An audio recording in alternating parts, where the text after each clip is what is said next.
Hello, Salvadoran Warrior here. Today, I want to talk about a game that has been most highly anticipated, and more importantly, I'm a fan, a really, really huge fan. And that game is Monster Hunter Stories 3 Twisted Reflections.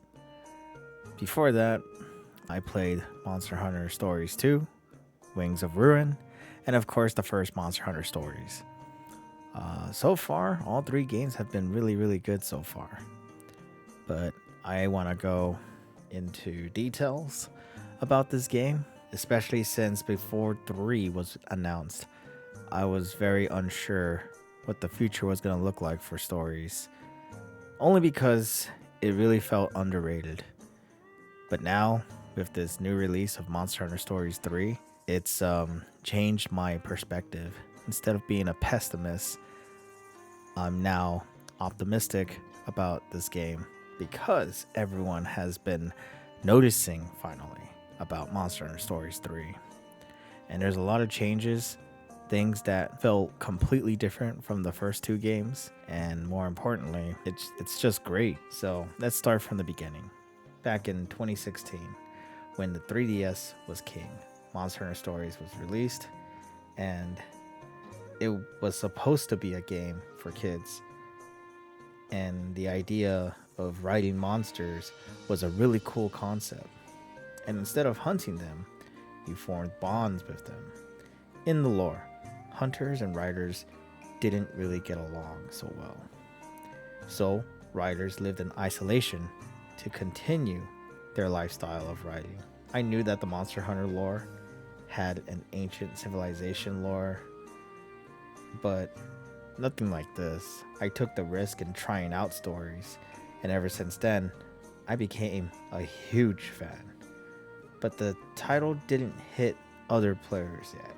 It may have hit Monster Hunter fans, but not non Monster Hunter fans who might enjoy a really fun JRPG.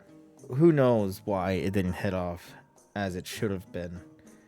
Maybe it was different from regular Monster Hunter. Maybe it was because it was on the 3DS. And trust me, no one liked the 3DS except for Nintendo fans who appreciated the Nintendo 3DS. Or maybe Capcom didn't put a lot of support for the game. Only because, they got DLC and, when it came to the West, we were behind. And then at some point, nothing. But at least they didn't give up, because around 2021, that's when Wings of Ruin came out. And the sequel was just really, really good.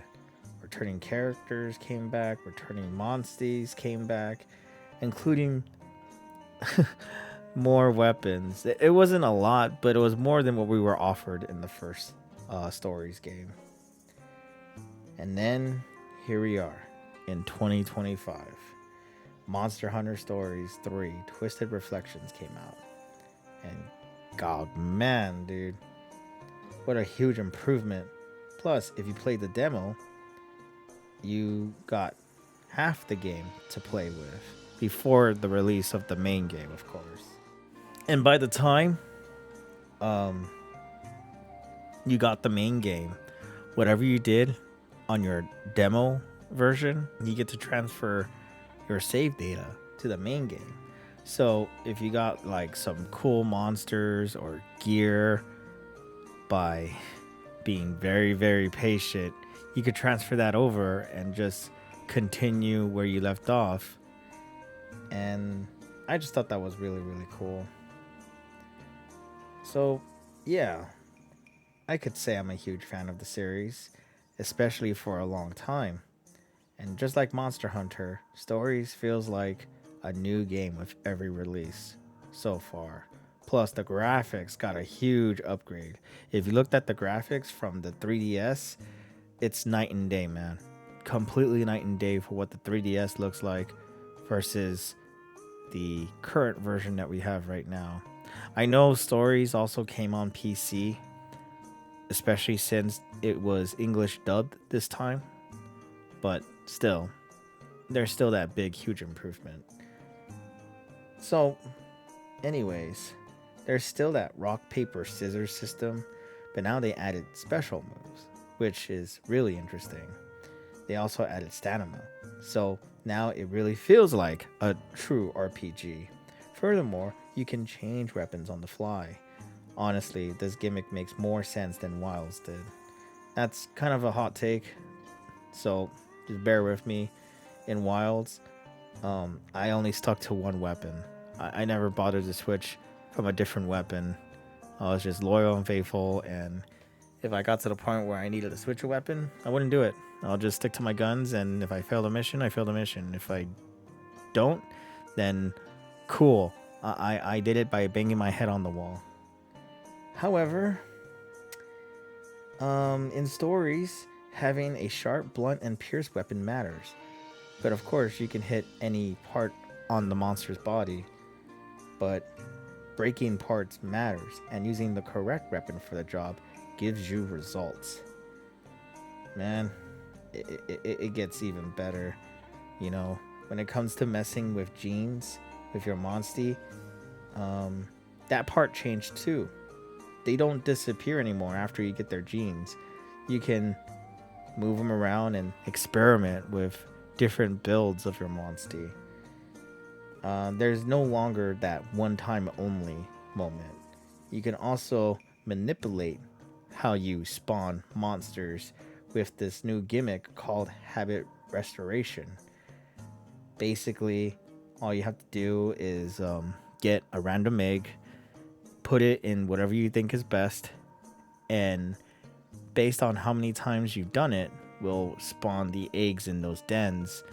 And further, if you get them to S tier, their stats will change, and one of their signature moves will get a 1 upgrade. So I thought that was really, really cool. I'm not sure if the glowing parts matter, like if you pick up an egg and it shines gold or it's like purple. I don't know if that actually does anything, but what's important is that, you know, getting any monstie that you desire to S tier really, really matters. Based on the environment and with the right requirements, you'll get a new one. For an example, in the beginning of the game, they tell you to put a Raytheon in a certain area, and by the time it reaches A tier, it will form a new mutation, which will be a pink Raytheon. And if you do the exact same thing in that same region, you'll get a Dread Queen Raytheon, which I thought was really, really awesome, and made more reasons to read your Monsterpedia so you can actually figure out what region would be best for that monstie, so that way they can mutate and give you a subspecies or something even better. Or you can go on YouTube and check out some YouTube channels to tell you how to do things. Your choice. Also, the world feels more open than the previous two. You can't fly, but I'm willing to be okay with it. I'm just a little disappointed that they did not bring back the Monster Hunter language. It's only English or Japanese. But I'm okay with it because they didn't change how the kinship looks, if that makes sense. For an example, the Brachidio's kinship is still the same, but only this time cooler, and I thought that was really, really awesome. He still has that montage. He's still Rocky. The same thing goes with Rathalos, Deviljho, Tigrex. They all got the same treatment. Still holding on to tradition. So what about the story? They weren't kidding when they wanted a slightly more mature story. And I see it. But if I go on, I'll be hitting spoiler territory, so I'll leave it at that. The companions are pretty cool. Not a temporary thing anymore like the second game, but what's cooler is that when you get your companions, you can actually switch them out. So you got people like Gaul, who's like pretty cool, Korra, who's one of my favorite characters right now, Ogdang, who is really good for buffs and support item usage. Eleanor's alright. She doesn't really do much besides hitting hard, but she's pretty cool. Thea is really strong for lightning element, but other than that, that's it. And Ruby, well, just don't take off the hat, little bro. My big issue is I wish you can command your companions, because there were so many times their poor decisions costed the match, and I had to start that all over again. It's Persona 3 all over again.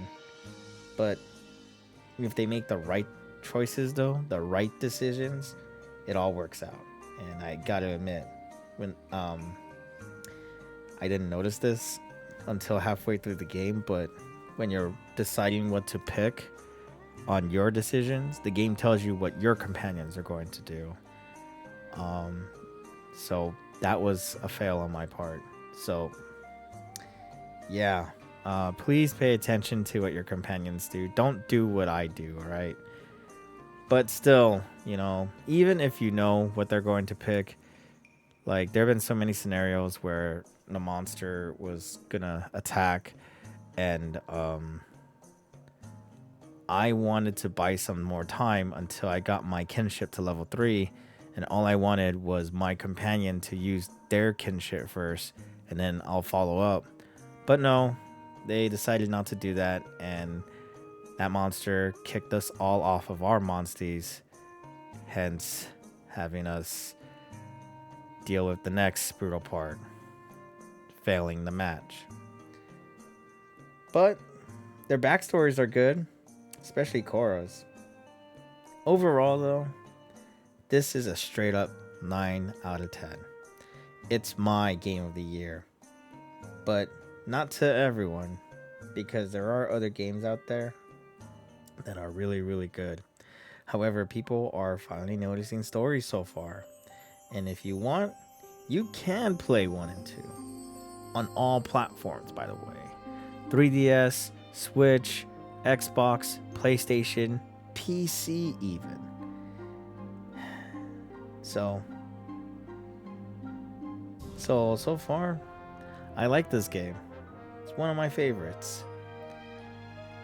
And I say to you, players, go out there, pick up Monster Hunter Stories 3, and ride on.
That's my review.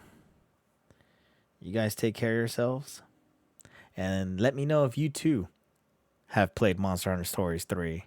And if you haven't, check it out, play the demo, and once you're done, let me know what you think and maybe consider buying it.